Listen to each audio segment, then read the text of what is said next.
a 53-year-old Von Maur employee who looked forward to the Christmas season every year. She had worked for the store for the past 8 years and was a very loyal employee. Diane was the third oldest of 6 siblings, having 4 sisters and 1 brother. Like Angie, Diane was also a devoted aunt to her 10 nieces and 13 nephews. She was gentle and soft-spoken, while also being devoted to God. Diane enjoyed going on vacations with her family and absolutely adored animals. She would spend her evenings taking care of flowers on her porch, drinking tea, and chatting with neighbors. While Diane was divorced and had no children of her own, she did have a small dog and 2 cats whom she adored. Gary Scharf was a 48-year-old man who was a customer of Von Maur when his life was taken. He was at the store buying clothes for an upcoming business trip. He was the national sales manager for a company that sold agricultural products. He was all about helping people and recently helped a single mother get her car started. Gary went above and beyond by stopping by the mother's home later that night with his arms full of groceries for the struggling mom. Gary grew up on a farm in Curtis, Nebraska, and graduated from the University of Nebraska-Lincoln. He and his ex-wife had divorced about 3 years prior to the shooting, but had reconciled and were planning on getting remarried. Gary also had a son, who was someone he talked to every day, and was his best friend. Maggie Webb was the youngest of the victims at just 24 years old. She would have been turning 25 in 2 weeks. Maggie was an employee at Von Maur and had just recently transferred to the Omaha store after working at a Von Maur store in Illinois, and had only been living in Omaha for a month. She graduated from Moline High School, and while in high school was involved in student government, and was also an honor student. Maggie graduated from Illinois State University with a degree in business administration in 2005. Maggie was described by her loved ones as being exceptional, caring, and genuine. The Westroads Mall is located in Omaha, Nebraska, and Omaha's largest mall. The mall has 3 stories with over 135 shops and restaurants. An astounding 14.5 million people go to the mall every single year. Von Maur was one of the anchor stores in the Westroads Mall, and was classified as Omaha's most elegant department store. The store is known for its brand name merchandise and its open shopping experience. The first Von Maur store opened in the late 1800s in Davenport, Iowa, which is where the store's headquarters are located.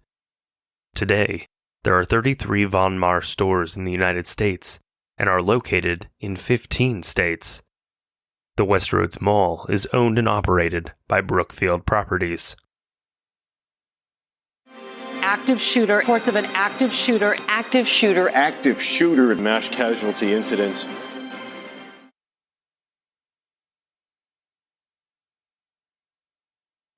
Active shooter, reports of an active shooter, mass casualty incidents. Steve's parents knew at a very early age that he was different. For the first years of his life, he lived with his father and stepmother, as his biological mother had left Steve and his father when Steve was just 3 years old. In Steve's toddler years, he would have very vicious outbursts, where he would throw objects, hit, bite, and yell. One time, went beyond the typical. He threw things around, hit his head on his wall, get a hold of you to try to bite you or to hurt you in some way. I think we were like basically any parent. You just try to talk him down and talk him out of it. But none of that worked for him. Reasoning didn't work. You would just leave him alone until he calmed down. At just 4 years old, Steve was hospitalized in a mental hospital for the first time. While in preschool, he would continue his behavior by kicking and hitting other children. The line was finally crossed when Steve threw a chair at another child, which forced the school to kick him out of preschool. He got kicked out of kinder care. They called me and I had to come and get him early. And that's when they explained to me what had happened that day. But he was hitting, kicking, and he hit someone with a chair. That was the end moment when they said they just couldn't have him come back anymore. It's when he hit someone with a chair. They've had kids that act out, but was a very extreme case. And it was getting to the point where it was getting too physical and too violent and dangerous. His parents took him to a mental health hospital where he had to stay for a few weeks. Tried to find somebody to help, because I obviously couldn't fix. I don't know enough, so they took him to a hospital. The feeling of him going in there just makes you numb. And it makes you feel like you're a worthless parent. It's very terrifying to basically pass your child over to somebody else and to say, can you fix him? Because that's kind of how it was. He was a broken toy that just needed to be fixed. And how do you tell a 4-year-old, we're not leaving you, that these people are fixing you, they're helping you? Upon returning from the hospital, his family noticed some changes in his behavior. It seemed that he was just blank, with no emotions. Each day, it was like he was walking around in a fog, and his parents couldn't get any emotion out of him. I don't remember how long he was in the first time, but when he was able to come home, he came home a very wiped clean slate. He wasn't angry anymore, but yet he wasn't that happy anymore either. He didn't have any emotion. As he grew older, his anger returned with a vengeance. From the day Steve's father married Candace, Steve's stepmom, his goal was to get her out of the picture.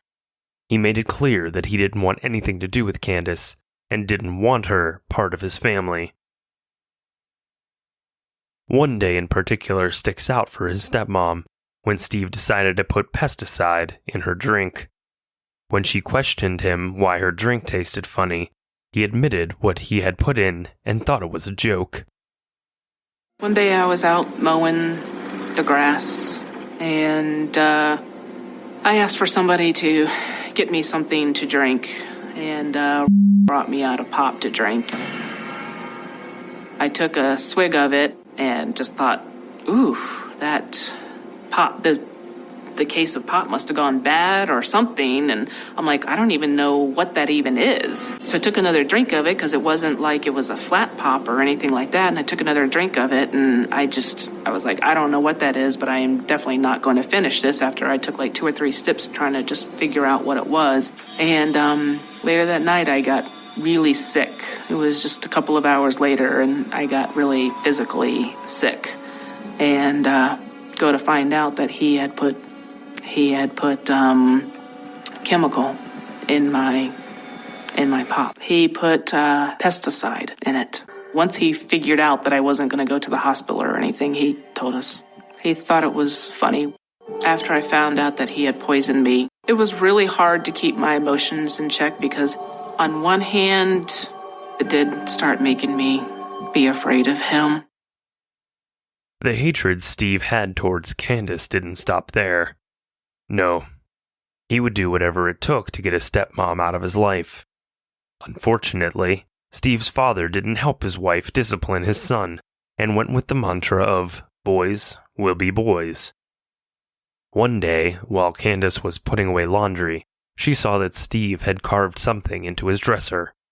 Upon further investigation, she was horrified to see that Steve had carved, "Kill her," into his dresser. Later on, we found that he had carved into his dresser, and we found pocket knives that he had been collecting in his drawers. This wasn't the final straw, though. Candace was determined not to give up on her stepson. She continued to walk around her home on eggshells, not knowing what will set Steve off.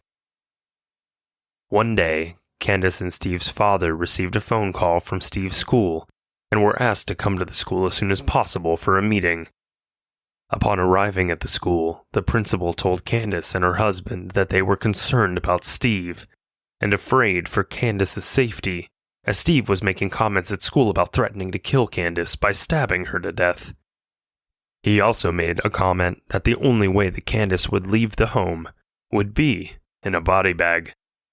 This was the straw that broke the camel's back. Candace came home, called the police, and had Steve physically removed from the home. It was the day after Steve's 14th birthday. We called a psychiatrist, and his psychiatrist said that we needed to call the cops and have him physically removed, that he couldn't be trusted in the house at that time. And so they did. On May 18th, 2002, Steve was sent to the Piney Ridge Center in Missouri, which is now called Piney Ridge Behavioral. The Piney Ridge website states that they are a, quote, psychiatric residential treatment center located in Waynesville, Missouri. All treatment is individualized, employing group, individual, and family therapy. An on-campus certified school is provided to meet educational needs, and psychiatric treatment designed to move teens from self-defeating to self-enhancing lifestyles. 4 months after being admitted to the Piney Ridge Center, he was made a ward of the state because the current health insurance he had would no longer pay for his mental health care. While in the center, he was diagnosed with depression, ADD, impulsiveness, hyperactivity, and a disorder characterized by negativity and hostility towards authority figures. His hatred for his stepmother never changed, though. Steve would make comments that he wished his family would die in a car accident. Steve was a great artist and was very creative. While at the center, it was noticed that his drawings were very dark and scary. He would draw his stepmom Candace with a noose around her neck, and her being stabbed with blood dripping down her body. He would apologize for his actions while in therapy, but everyone could see right through him. He was never sincere about his apologies. Active shooter. Reports of an active shooter. Active shooter. Mass casualty incidents.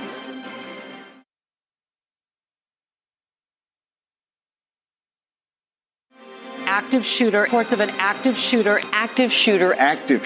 Mass casualty incidents. After 4 years, the state had paid about $265,000 for the mental health treatment of Steve, and they determined there was nothing more that the health professionals could do. He was transitioned into a group home, and then a foster home. He was eventually able to return home to his father. At this point, Steve's father and Candace had divorced, and his father was living alone.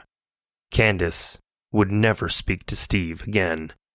Steve's father allowed him to return home if he followed strict rules, including no alcohol or controlled substances, following a curfew, and he had to enroll into school and keep his grades up. It didn't take long for Steve to return to his usual tactics.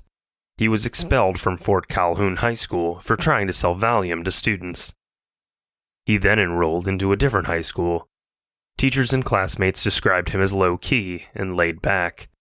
He came across as someone who never really cared about school very much, but his peers never saw him with a temper. He also skipped a lot of classes. In March of 2006, he dropped out of school. He did have a juvenile criminal record including simple assault, the delivery of drugs as mentioned before, disorderly conduct, and using tobacco as a minor.